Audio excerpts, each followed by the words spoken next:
एक खतरनाक मिशन के दौरान कुछ अमेरिकी जवान बुरी तरह फंस जाते हैं। उन पर स्नाइपर का हमला होने लगता है। कुछ खूंखार आतंकियों ने अमेरिका के 7 बेकसूर पत्रकारों को बंधक बना रखा है। आज वे दुनिया को दहलाने के लिए उन सभी का लाइव मर्डर करने वाले थे, लेकिन आतंकियों को भनक तक नहीं थी कि अमेरिकी खुफिया एजेंसी उनकी हर हरकत पर नजर रखे हुए थी। आतंकियों के इस गढ़ को चारों तरफ से घेरने के लिए अमेरिकी सेना ने पहले ही अपने सबसे होनहार और चुनिंदा स्नाइपर्स को पोजीशन पर तैनात कर दिया था। उधर आतंकी अपना खूनी वीडियो रिकॉर्ड करना शुरू करते हैं। क्रूरता की हद पार करते हुए वे बंधकों को मारने के लिए एक बच्चे को बुलाते हैं। ये देखकर दूर पहाड़ों पर छिपे अमेरिकी स्नाइपर्स के खेमे में हलचल मच जाती है। रिचर्ड मिलर नाम का एक सोल्जर अपनी गन की पोजीशन सेट करता है, लेकिन सामने उस बच्चे को देखकर उसके हाथ कांपने लगते हैं। वह खुद ट्रिगर दबाने के बजाय अपने साथी ब्रैंडन बकेट को ऑर्डर देता है, शूट करो बकेट। बकेट निशाना तो लगाता है, लेकिन बच्चे की वजह से फोकस बिगड़ जाता है और गोली टारगेट को मिस कर देती है। आतंकी चौकन्ने हो जाते हैं और गुस्से में एक अमेरिकी रिपोर्टर को सरेआम मौत के घाट उतार देते हैं। सिचुएशन को हाथ से निकलता देख मिलिट्री बेस से तुरंत ब्लैक हॉक हेलीकॉप्टर्स को रवाना किया जाता है। पलक झपकते ही अमेरिकी चॉपर्स आसमान को चीरते हुए वहां पहुंचते हैं और आसमान से मौत बनकर गोलियों की बौछार कर देते हैं। देखते ही देखते वहां मौजूद लगभग सारे आतंकी ढेर हो जाते हैं, लेकिन तभी एक चालाक आतंकवादी उसी बच्चे को ढाल बनाकर कार में बैठता है और वहां से भागने की कोशिश करता है, पर अमेरिकी फौज के आगे उसका बचना नामुमकिन था। वे तुरंत उस भागती कार के पीछे एक हाईटेक किलर ड्रोन लगा देते हैं। ड्रोन हवा की रफ्तार से पीछा करता है और एक सटीक मिसाइल दागकर उस कार के परखच्चे उड़ा देता है। इसी के साथ यह हाई स्टेक रेस्क्यू मिशन कामयाब होता है और बाकी बचे पत्रकारों को सुरक्षित बचा लिया जाता है। मिशन खत्म होने के बाद सीनियर स्नाइपर मिलर बकेट को अकेले में ले जाकर सेना का सख्त नियम समझाता है। वह कहता है, बकेट, अगर हमें ऊपर से ऑर्डर मिला है तो ट्रिगर दबना चाहिए, फिर चाहे सामने कोई भी क्यों ना हो। अपनी गलती पर पछताते हुए बकेट माफी मांगता है और वादा करता है कि दोबारा ऐसी गलती नहीं होगी। इस कामयाब मिशन की खुशी में पूरी स्नाइपर टीम एक क्लब में जमकर पार्टी करते हैं, लेकिन बकेट का मन इस शोर शराबे में नहीं लग रहा था, इसलिए वह क्लब से निकलकर बाहर खुली हवा में आ जाता है। इस दौरान उसकी नजर एक खूबसूरत लड़की पर पड़ती है। उसे इस तरह से घूरते देख लड़की मुस्कुराने लगती है और वहां से जाने लगती है। बकेट आखिर तक उसका पीछा करता है और उसे बात कर जान पहचान बनाने के लिए उसकी खूबसूरती की तारीफ भी करता है, लेकिन उसे अंदाजा भी नहीं था कि इस हसीन पलों के पीछे मौत उसका इंतजार कर रही है। इस्तांबुल की सबसे ऊंची बिल्डिंग की छत पर एक अनजान और शातिर स्नाइपर अपना पूरा डेथ सेटअप तैयार कर रहा था। उसने अपनी स्नाइपर गन का निशाना सीधे बकेट पर लॉक कर दिया था। इससे पहले कि वो अनजान शूटर ट्रिगर दबाता, एन वक्त पर वहां बिडवेल नाम का एक जांबाज शख्स पहुंच जाता है। वह फुर्ती से उस कातिल स्नाइपर को वहीं ढेर कर देता है और इस तरह बकेट की जान बाल बाल बच जाती है। बिडवेल तुरंत बकेट को फोन मिलाता है और उसे एक खुफिया जगह पर मिलने के लिए बुलाता है। मुलाकात होते ही बिडवेल उसे डांटते हुए कहता है, तुम्हें इस तरह खुलेआम इस्तांबुल की सड़कों पर नहीं घूमना चाहिए। अभी अभी मैंने छत पर एक ऐसे शिकारी को मार गिराया है जिसकी गन का निशाना सीधे तुम्हारी खोपड़ी पर था। ये सुनते ही बकेट के पैरों तले जमीन खिसक जाती है। अभी ये गुत्थी सुलझी भी नहीं थी कि पूरी स्नाइपर यूनिट को अचानक बेस कैंप पर वापस असेंबल होने का ऑर्डर मिलता है। इन्हें सेना के जनरल ने एक बेहद अर्जेंट और डेंजरस मिशन के लिए बुलाया था, लेकिन जैसे ही वे मीटिंग रूम में घुसते हैं, बकेट की आंखें फटी की फटी रह जाती हैं। वहां वही रहस्यमयी लड़की खड़ी थी जो कुछ देर पहले क्लब के बाहर बकेट से मिली थी। असल में वो लड़की कोई आम इंसान नहीं, बल्कि इस पूरे मिशन की सुप्रीम कमांडर रॉबिन स्लेटर थी, जिसके इशारे पर अब इस पूरी टीम को काम करना था। वो टीम के सामने मिशन का खाका रखती है। इस बार चुनौती बहुत बड़ी थी। आतंकियों के खूंखार ग्रुप ने एक बहुत बड़ी ऑयल रिफाइनरी पर कब्जा करने की साजिश रची है, जिसके तहत वे उस ऑयल रिफाइनरी के अरबपति मालिक क्लियर को बंधक बनाने वाले हैं। सेना का लक्ष्य क्लियर को हर हाल में सुरक्षित बाहर निकालना था। पूरी टीम इस मिशन को अंजाम देने के लिए जॉर्जिया के खतरनाक जंगलों में पहुंचती है। यहाँ भी स्लेटर सबको अंतिम ब्रीफिंग देती है। अगर तुम लोगों ने क्लियर को बचाने में जरा सी भी डील दी तो ये आतंकवादी उसके जरिए पूरी तेल फैक्ट्री को बारूद से उड़ा देंगे, जिससे लाखों बेकसूर मारे जाएंगे। उधर रिफाइनरी के रास्ते पर अरबपति बिजनेसमैन क्लियर अपनी भारी भरकम सिक्योरिटी के साथ फैक्ट्री की तरफ बढ़ रहा था। तभी बकेट की पैनी नजरों को दूर पहाड़ियों पर एक हल्की सी चमक दिखाई देती है। इससे पहले कि वह टीम को अलर्ट कर पाता, एक सनसनाती हुई बुलेट सीधे क्लियर की बख्तरबंद गाड़ी के टायर को चीर देती है। गाड़ी अनियंत्रित होकर सड़क पर पलट जाती है। चारों तरफ चीख पुकार मच जाती है। दुश्मन के स्नाइपर्स ने उन पर हर तरफ से जानलेवा घेरा डाल दिया था। असल में इस खूनी हमले के पीछे आतंकवादियों का सबसे क्रूर कमांडर अब्बास था, जो अपने सबसे बेस्ट स्नाइपर्स के साथ एक महफूज ऊंचाई पर घात लगाए बैठा था। उनकी गोलीबारी की सटीकता को देखकर ऐसा लग रहा था उनकी पूरी टीम के पल पल के रूट और लोकेशन की जानकारी पहले से थी। शूटरों ने अंधाधुंध गोलियों की बौछार कर दी, जिसमें बकेट का एक जांबाज साथी मौके पर ही दम तोड़ देता है। बकेट बिना वक्त गंवाए जवाबी फायरिंग शुरू करता है और बेस कैंप पर इस अचानक हुए हमले का SOS सिग्नल भेजता है। बेस से कमांडर तुरंत एक आर्मड ड्रोन उस पहाड़ी की तरफ रवाना करती है। ड्रोन हवा की रफ्तार से पहुंचकर ठिकाने पर मिसाइलें दाग देता है। चारों तरफ तबाही मच जाती है और तब जाकर वो खूनी गोलीबारी थम पाती है। धुआं साफ होने के बाद बकेट और उसके बचे हुए सोल्जर्स उस पहाड़ी पर छानबीन करने जाते हैं, लेकिन हैरान करने वाली बात यह थी कि वहां एक भी लाश नहीं मिलती। दुश्मन इतनी बड़ी तबाही के बाद भी अपनी लाशें समेटकर गायब हो चुके थे। खैर, बकेट और उसकी टीम क्लियर को सुरक्षित निकाल लेती है। हालांकि इस भयानक हादसे से क्लियर बुरी तरह सहमा हुआ था। बेस कैंप लौटते ही बकेट के सब्र का बांध टूट जाता है। वह सीधे सुप्रीम कमांडर के केबिन में घुसता है और गुस्से से लाल होकर चिल्लाता है, आपने हमें इस मिशन की अधूरी और झूठी जानकारी दी थी। इंटेलिजेंस रिपोर्ट में कहा गया था कि वहां मुट्ठी भर आतंकी है, लेकिन वहां पूरी फौज हथियारों और स्नाइपर्स के साथ हमारा इंतजार कर रही थी। बात यही नहीं रुकती। बकेट कमांडर की आंखों में आंखें डालकर वो कड़वा सच बोल देता है जिसे सब छुपा रहे थे। मुझे पूरा यकीन है कि हमारे इस हेडक्वार्टर में कोई गद्दार बैठा है जो दुश्मनों से मिला हुआ है। उसी ने हमारी पल पल की लोकेशन लीक की, जिसका फायदा अब्बास ने उठाया। कमांडर के सामने इस तरह बगावत करने और गद्दारी का आरोप लगाने की बकेट को बहुत भारी कीमत चुकानी पड़ती है। कोर्ट मार्शल से बचते हुए अनुशासनहीनता के आरोप में उसकी पोस्टिंग दुनिया की सबसे खौफनाक और बर्फीली जगह पर कर दी जाती है, जहां एक आम इंसान का जिंदा बचना भी नामुमकिन था। ग्रेहान कुश माउंटेन। उसे उस जमा देने वाले पहाड़ पर बिछी सीक्रेट ओनायल पाइपलाइन की रखवाली और मॉनिटरिंग का काम सौंपा जाता है। वहां पहुंचने पर बकेट को साजिद नाम का एक लोकल गाइड मिलता है जो बर्फीले रास्तों का माहिर था। साजिद उसे उस सूने और सर्द पहाड़ की सबसे ऊपरी चोटी पर ले जाता है, जहां एक छोटा सा लोकल बार बना हुआ था। इस कड़कड़ाती ठंड में बकेट का सामना अब एक नए और अनदेखे खतरे से होने वाला था। पहाड़ी बार में कदम रखते ही साजिद बकेट को कान में फुसफुसाते हुए सख्त हिदायत देता है, यहाँ चाहे जो हो जाए जुबान से अंग्रेजी का एक लफ्ज मत निकालना। यहाँ के लोकल लोग अमेरिकियों से नफरत करते हैं। लेकिन किस्मत को कुछ और ही मंजूर था। बातों बातों में बकेट की जुबान फिसल जाती है और उसके मुंह से एक अंग्रेजी शब्द निकल जाता है। बस फिर क्या था, पूरे बार का माहौल बदल जाता है। वहाँ मौजूद खूंखार लोग बकेट पर टूट पड़ते हैं और एक भयंकर गैंग वॉर शुरू हो जाती है। लेकिन सामने वाले भूल गए थे कि बकेट कोई आम इंसान नहीं, बल्कि अमेरिकी फौज का एक ट्रेंड और जांबाज सोल्जर है। वह अकेले ही उन सब पर भारी पड़ता है और लात घूंसों की बरसात करके सबको फर्श पर छटा देता है। इसी हंगामे के बीच वहाँ मास्को नाम के एक सीनियर ऑफिसर की एंट्री होती है। वो मुस्कुराते हुए बकेट से कहता है, चलो तुम आखिरकार आ गए, मुझे तुम्हारा ही इंतजार था। मास्को उसे एक खुफिया बेस पर ले जाता है, जहाँ कुछ स्थानीय चोरों को पकड़ कर रखा गया था। मास्को उसे समझाता है कि ये लोग इस सीक्रेट पाइपलाइन का गलत इस्तेमाल कर रहे हैं और हमारे दुश्मनों को हमारी पल पल की खबर दे रहे हैं। लेकिन जब बकेट उन कैदियों को गौर से देखता है तो उसका स्नाइपर सेंस समझ जाता है कि ये कोई देशद्रोही या आतंकी नहीं, बल्कि सिर्फ भुखमरी के शिकार मामूली तेल चोर हैं। बकेट मास्को से कहता है,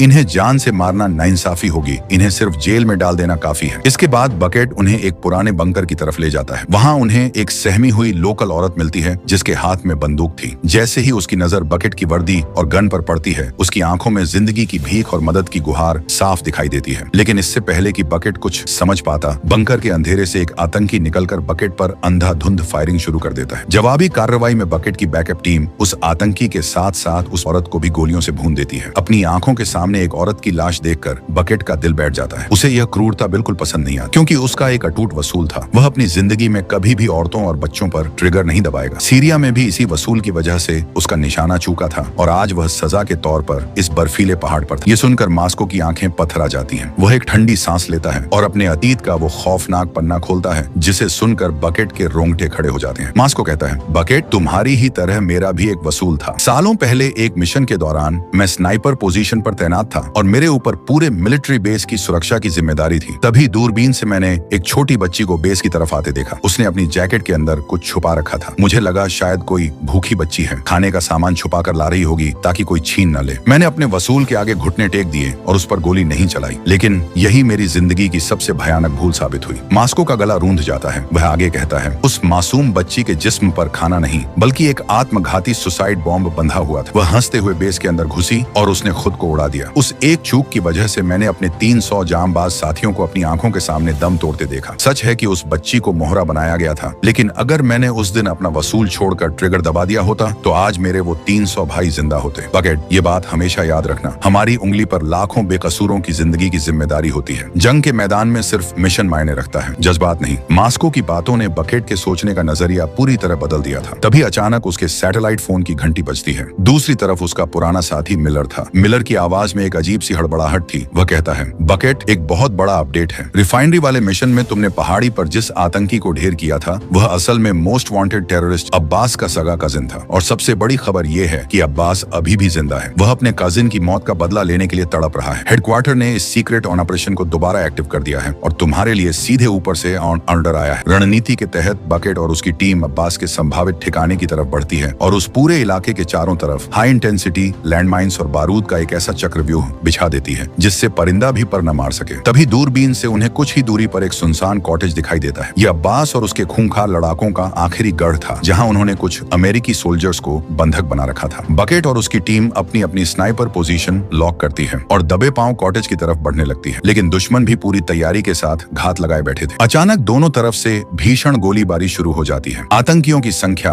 उम्मीद से कहीं ज्यादा थी और देखते ही देखते बकेट की टीम के कुछ जांबाज सोल्जर्स शहीद होने लगते हैं। सिचुएशन को हाथ से निकलता देख बकेट का स्नाइपर मोड ऑन हो जाता है, सांस रोकता है और ट्रिगर दबाना शुरू करता है। बकेट की गन से निकलने वाली हर एक गोली सीधे आतंकियों के भेजे को उड़ा रही थी। उसका बिल्कुल सटीक निशाना देखकर दुश्मनों के खेमे में भगदड़ मच जाती है। इसी बीच ग्राउंड पर मौजूद टीम क्लोज कॉम्बैट शुरू कर देती है और मौका पाकर बकेट के लगाए हुए सारे बमों को रिमोट से एक्टिव कर देती है। एक के बाद एक हुए सिलसिलेवार धमाकों से पूरा कॉटेज का इलाका दहल उठता है और अब्बास के आधे से ज्यादा लड़ाके चीथड़ों में बदल जाते हैं। लेकिन जंग अभी खत्म नहीं हुई थी। बकेट के कुछ साथ कॉटेज के मुख्य हिस्से में फंस चुके थे। बकेट दूरबीन से देखता है कि आतंकियों ने उनके टीम लीडर को घुटनों के बल बिठा दिया है। एक विशालकाय आतंकी हाथ में कुल्हाड़ी लिए कमांडर की गर्दन उड़ाने के लिए आगे बढ़ता है। बकेट हवा के रुख और दूरी का अंदाजा लगाते हुए वह माइक्रोसेकंड में 3 शॉट फायर करता है। तीनों गोलियां हवा को चीरती हुई सीधे कमांडर के आसपास खड़े आतंकियों के सिर के पार हो जाती हैं। Triple headshot. मौत के मुंह से वापस आए टीम लीडर के चेहरे पर एक राहत भरी मुस्कान आ जाती है। कुछ ही देर में पूरी रिफाइनरी और कॉटेज को सुरक्षित क्लियर कर लिया जाता है और यह मिशन 100% कामयाब होता है। जब इस जांबाजी की खबर वॉशिंगटन के मिलिट्री हेडक्वार्टर पहुंचती है तो सेना के आला अधिकारी बकेट की बहादुरी और सूझबूझ देखकर दंग रह जाते हैं। आखिरी दम तक डटे रहने और अपने कमांडर की जान बचाने के लिए बकेट के सारे पुराने गुनाह और सज्जा को पूरी तरह माफ कर दिया जाता है। उसे पूरे सैन्य सम्मान के साथ उसकी पुरानी एलीट स्नाइपर पोस्ट पर वापस बहाल कर दिया जाता है जहां उसका वजूद था। बकेट अपना नया और खतरनाक प्लान सबके सामने रखता है। मैं अब्बास के मारे गए कजिन की अस्थियां खुद उसके गैंग तक पहुंचाने जाऊंगा। इस एहसान के बदले मैं अब्बास से उस गद्दार का नाम पूछूंगा जिसने उसे हमारे बारे में खुफिया जानकारी दी थी। ये सुनते ही बकेट के साथी सोल्जर्स दंग रह जाते हैं और उसे रोकते हुए समझाते हैं, तुम पागल हो गए हो बकेट। अगर तुम खुद चलकर उस मौत के कुएं में गए तो वे आतंकी तुम्हें बात करने का मौका भी नहीं देंगे और वहीं भून देंगे। लेकिन बकेट के सिर पर अब गद्दार को ढूंढने का भूत सवार था। उसे अपनी मौत का डर नहीं था। वह जानता था कि अगर आज उसने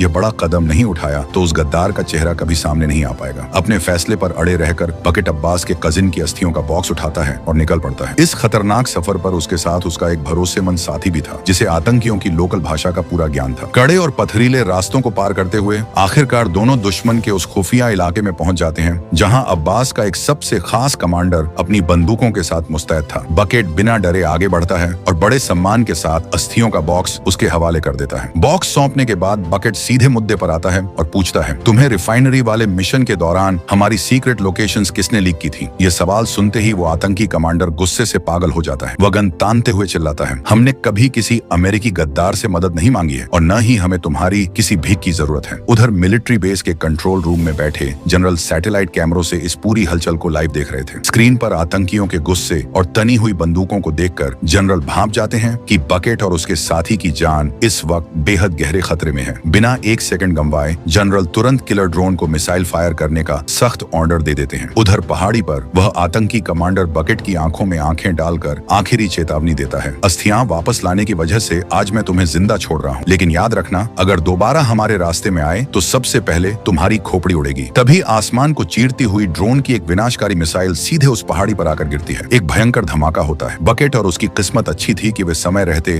कूद गए और उनकी जान बच गई। लेकिन धुएं के उस गुब्बार में यह साफ नहीं हो पाया कि वह आतंकी कमांडर इस हमले में मारा गया या बच निकला। जब बकेट वापस मिलिट्री बेस पहुंचता है तो पूरी कमांडिंग टीम उस पर बुरी तरह भड़क जाती है। ऑफिसर्स चिल्लाते हैं, तुम्हें अच्छी तरह पता था कि वहां मौत खड़ी है, फिर भी तुम हेडक्वार्टर के ऑर्डर्स के खिलाफ वहां क्यों गए? तब बकेट जेब से एक खुफिया डेटा शीट निकालता है और सबको चौंकाते हुए कहता है, मैं वहां सिर्फ बात करने नहीं गया था। धमाके से ठीक पहले मैंने उस आतंकी के हाथ में एक मिलिट्री ग्रेड सैटेलाइट फोन देखा था। ये वही फोन है जिसकी फ्रीक्वेंसी का इस्तेमाल करके कोई हमारे ही बेस से हमारी सारी बातें और लोकेशंस दुश्मनों तक पहुंचा रहा था। इसका मतलब साफ है, गद्दार हमारे बहुत करीब है और अब हमें पहले से कहीं ज्यादा होशियार रहना होगा। जनरल के पास जब बकेट की ये हैरान कर देने वाली रिपोर्ट पहुंची तो हेडक्वार्टर में सन्नाटा पसर गया। जनरल के लिए यह यकीन करना नामुमकिन था कि आखिर इतनी एडवांस मिलिट्री टेक्नोलॉजी जो रडार और ड्रोन तक को चकमा दे सकती है, उसका इस्तेमाल आतंकी कैसे कर रहे हैं। सबसे बड़ा सवाल यही था कि उनके पास वो सैटेलाइट डिवाइस आया कहां से जो ड्रोन की सटीक लोकेशन तक बता देता था। हेडक्वार्टर ने तुरंत पूरी आर्मी को हाई अलर्ट पर डाल दिया। जनरल की आवाज गूंजी, तैयार हो जाओ, अब वक्त गद्दार को ढूंढने का नहीं बल्कि सीधे अब्बास के जबड़े में हाथ डालकर उसे कुचलने का है। लेकिन अब्बास का ठिकाना किसी किले से कम नहीं था जो चारों तरफ से खूंखार गार्ड्स और बिछे हुए जाल से घिरा हुआ था। अगली सुबह ऑपरेशन क्लीन अप शुरू हुआ। बकेट की टीम ने बेहद चालाकी से घेराबंदी शुरू की। हर स्नाइपर अपनी तय पोजीशन पर पहुंच चुका था। लेकिन अब्बास के स्नाइपर्स भी कोई मामूली खिलाड़ी नहीं थे। वे पहले से ही इनकी हर हरकत पर नजर गड़ाए बैठे थे। तभी एक सन्नाटा चीरती हुई गोली आई और बकेट की टीम के एक पैदल सैनिक के सीने में जा लगी। यह सिर्फ एक हमला नहीं बल्कि अब्बास का जाल था ताकि टीम का ध्यान भटके और वे अपनी छुपने की जगह बदलें। लेकिन बकेट की टीम ने भी बाजी पलट दी। आर्मी के स्नाइपर ने उस आतंकी शूटर की लोकेशन को एक पल में भांप लिया। दोनों तरफ से ट्रिगर दबे लेकिन आतंकी की गोली बकेट के साथ ही स्नाइपर के कंधे पर जा लगी जिससे वह वहीं लहूलुहान होकर गिर पड़ा। हालात बेकाबू होते जा रहे थे। अब्बास के लोग पूरी टीम पर भारी पड़ रहे थे क्योंकि वे लगातार इनकी लोकेशन को ट्रैक कर रहे थे। हेडक्वार्टर ने ऊपर आसमान से ड्रोन उड़ाए ताकि ऊपर से ही दुश्मनों को खत्म किया जा सके। इसी आपाधापी के बीच बकेट रेंगते हुए अपने जख्मी साथी के पास पहुंचा। उसके दिमाग में अचानक एक बिजली सी कौंधी। उसने चिल्लाकर कहा, अपनी बुलेट प्रूफ वेस्ट उतारो और सारे रेडियो डिवाइसेस, जीपीएस और वॉकी टॉकी बाहर निकालो। इसी में कुछ गड़बड़ है। बकेट समझ चुका था कि दुश्मन उन्हें गोली से नहीं बल्कि उनके अपने गैजेट्स के जरिए ट्रैक कर रहा है। उनकी जीपीएस फ्रीक्वेंसी पूरी तरह से कंप्रोमाइज हो चुकी थी। अब्बास के पास कोई जादुई ताकत नहीं थी बल्कि उनकी ही वर्दी में लगे जीपीएस ट्रैकर उन्हें दुश्मन का आसान शिकार बना रहे थे। बकेट का आदेश मिलते ही पूरी टीम ने अपने कीमती और हाईटेक डिवाइसेस को कचरे की तरह बाहर फेंक दिया। अब वे दुश्मन की नजरों से ओझल हो चुके थे। जैसे ही सारे जीपीएस बंद हुए, दुश्मन की ओर से आने वाली सटीक गोलियों का सिलसिला अचानक थम गया। टीम के पैदल सैनिक जैसे ही उस पहाड़ी पर पहुंचे जहां से दुश्मन गोलियां बरसा रहे थे, वहां उन्हें कोई नहीं मिला। वह सब एक छलावा था। तभी वहां स्लेटर और खुद जनरल भी पहुंच जाते हैं। बकेट उनके सामने एक कड़वा सच रखता है। यह कोई आम हमला नहीं था, यह एक बिछाया हुआ जाल है। अब्बास कुछ बहुत बड़ा करने वाला है। जनरल का पारा 7वें आसमान पर था। उन्होंने तुरंत एक्स्ट्रा फोर्सेस को बुला लिया और आदेश दिया कि चाहे जो हो जाए अब्बास का नामो निशान मिटा दो। सैटेलाइट के जरिए पता चला कि अब्बास का काफिला अब तेजी से उसी तेल फैक्ट्री की तरफ बढ़ रहा है जहां से कहानी शुरू हुई थी। उसका मकसद था